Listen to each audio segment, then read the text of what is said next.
What's up, everybody? It's your boy Big Papa JT coming at you with another prediction video. Today, I'm bringing you my Week 9 college football predictions and analysis for the Miami Hurricanes versus Boston College. Before I begin, make sure to please subscribe. I upload Miami Hurricanes football and basketball videos, NFL and college football news videos, analysis, predictions, all that good stuff. So make sure to subscribe. So let's get into it. So we can't start this off by not acknowledging the fact that Dillon is a monster, and if he plays, he's currently questionable right now to play. If he plays Friday, he is going to have a huge impact on this Boston College team, because when he plays, this Boston College team is unbeatable, and rightfully so. He has 252 rushing yards along with 6 rushing touchdowns and 6.2 yards per carry. He also has run 1 receiving touchdown. So if he plays, it's already a tough game now, but it's going to be even more tough. So even if he does play, I still believe that it will be a close game.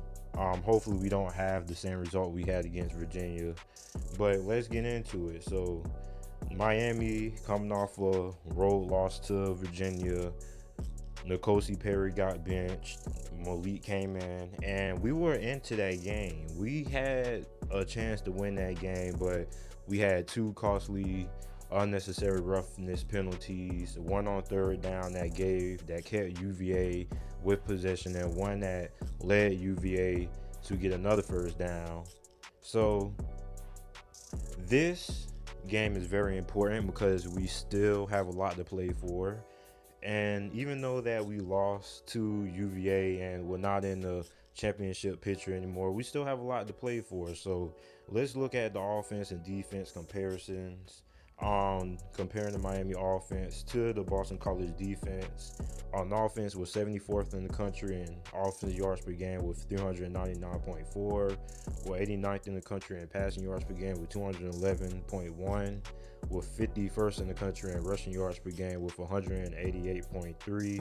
And we're 24th in the country in offensive points per game.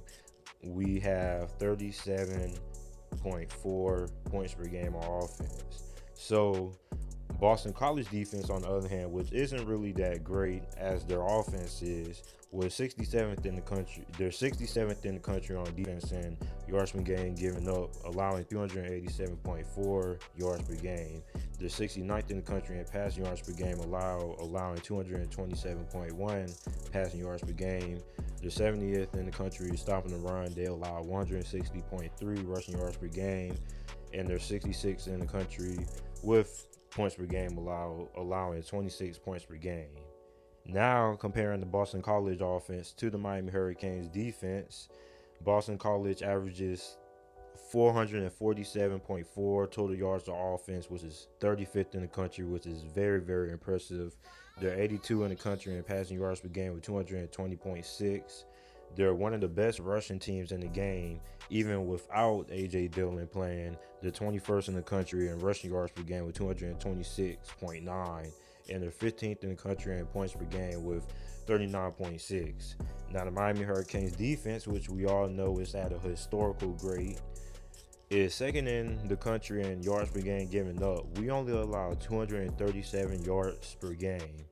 We're 2nd in the country in yards per game passing given up, only allowing 130.9 passing yards per game. And we're 12th in the country stopping the run. We only allow 106.1 rushing yards per game.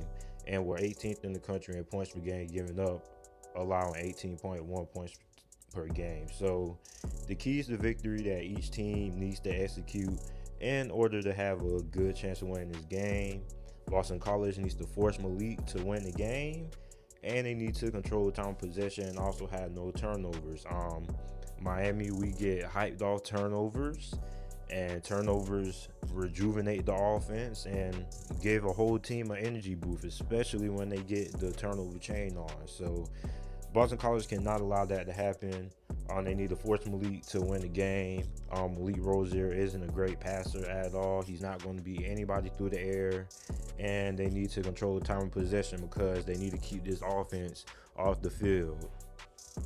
Now, Miami, for us to win this game, we need to use Malik Rozier as a runner. If I was Coach Mark Richt, I would have been doing this. I would have had Malik at Wildcat.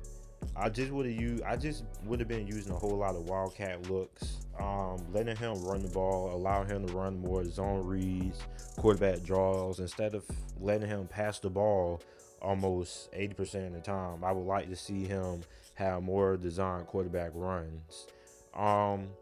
We need to limit unnecessary penalties. Unnecessary penalties is what has been killing us all season. And Mark Richt needs to put his foot down and discipline these players and tell them to stop doing the stupid penalties that cost us the UVA game last week. Well, 2 weeks ago. And we need to stop AJ Dillon if he plays. That's going to be a huge deciding factor if he plays. And if he plays, we need to stop him. I believe that we will be up to the task. It will be a tough task, but it can be attainable. So the team I have winning this game, I have my Miami Hurricanes winning this game. Of course, I don't care who's playing quarterback, even if it's Perry or Rozier. I still believe that we have enough talent to win this game. It's going to be a hostile road environment. It's going to be cold, and it's going to be a good game. And I have what's coming up on top.